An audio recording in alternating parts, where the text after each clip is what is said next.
Bonjour à toutes et à tous et bienvenue pour une nouvelle série de vidéos sur l'Est indienne attaque baïonnette. Alors qu'est-ce que l'Est indienne attaque baïonnette? Eh bien c'est une ouverture ultra agressive côté noir et côté blanc.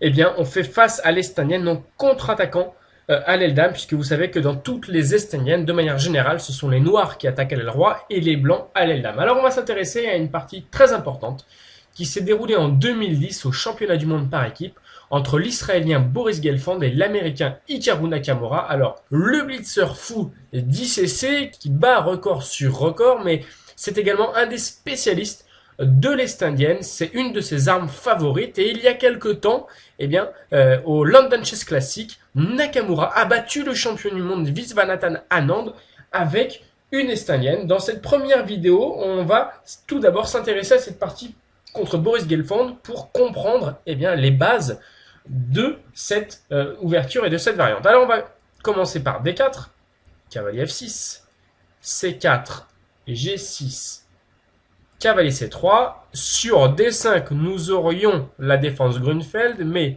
fou G7, E4, D6 est une Est indienne. Et on va maintenant s'intéresser, je vous le disais, à l'attaque baïonnette. Baïonnette qui fait penser donc aux baïonnettes des fusils qui vont en première ligne comme les pions blancs sur l'aile dame. Alors fou E2. Alors je ne m'attarde pas trop sur les premiers coups pour s'intéresser directement à la variante qui nous intéresse. Petit roc, cavalier C6, D5 attaquant le cavalier C6 qui doit venir en E7. Et maintenant, nous avons plusieurs coups et on va regarder le coup cavalier D2, même si de manière générale, les blancs commencent par B4. L'idée, c'est, je vous le disais, de prendre l'initiative par B4-C5 et on va faire tout de suite une petite pause pour comprendre cette position. Alors, de manière générale, les noirs vont activer leur jeu par cavalier H5, puis F5, F4, G5, G4 et on attaque le roi blanc. De leur côté, vous l'avez vu, les blancs vont essayer d'ouvrir rapidement la colonne C par B4-C5. On va prendre le pion D6, on va essayer d'ouvrir et de trouver du jeu sur ce pion par, de manière générale, cavalier B5. Peut-être le fou viendra en A3 pour exercer une pression sur ce pion. Bref, c'est une course à l'attaque effrénée qui va commencer dans cette position. Boris Gelfand, en 2010, commence par cavalier D2, qui est un coup tout à fait naturel. Ici, il y a deux possibilités, soit cavalier D7, soit cavalier 8, et Hikaru Nakamura, à l'époque, a joué cavalier 8, mais on va voir que ça n'a pas une grande importance et que de manière générale, on va retomber dans la théorie. B4 est joué par Gelfand, et maintenant, on commence l'attaque par F5, et on fait pression tout de suite sur le pion E4.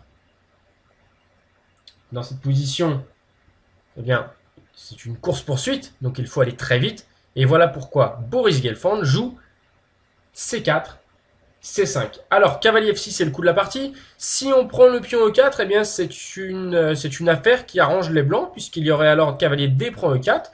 Et on va s'apercevoir qu'il n'y a pas trop de jeu contre le roi blanc qui est somme toute ici en sécurité. Et ce sont les blancs au centre qui vont par contre trouver du jeu par exemple fou C4, pour essayer ensuite de contrôler la case E6 par cavalier G5, cavalier E6. Et de manière générale, on s'aperçoit que lorsque les blancs dans l'Est indienne, notamment dans la baïonnette, dans la variante baïonnette, contrôlent la case E4 avec un cavalier, ont un cavalier sur la case E4, il y a un bon avantage blanc. Donc pion prend E4 ici serait une sorte de faute. Voilà pourquoi Nakamura joue cavalier F6 et maintenant prépare tranquillement la poussée des pions par F4. F3 est le coup joué de la partie. Il y a d'autres coups dans cette position comme tour 1 au cavalier C4, mais on va s'intéresser pour le moment au coup F3.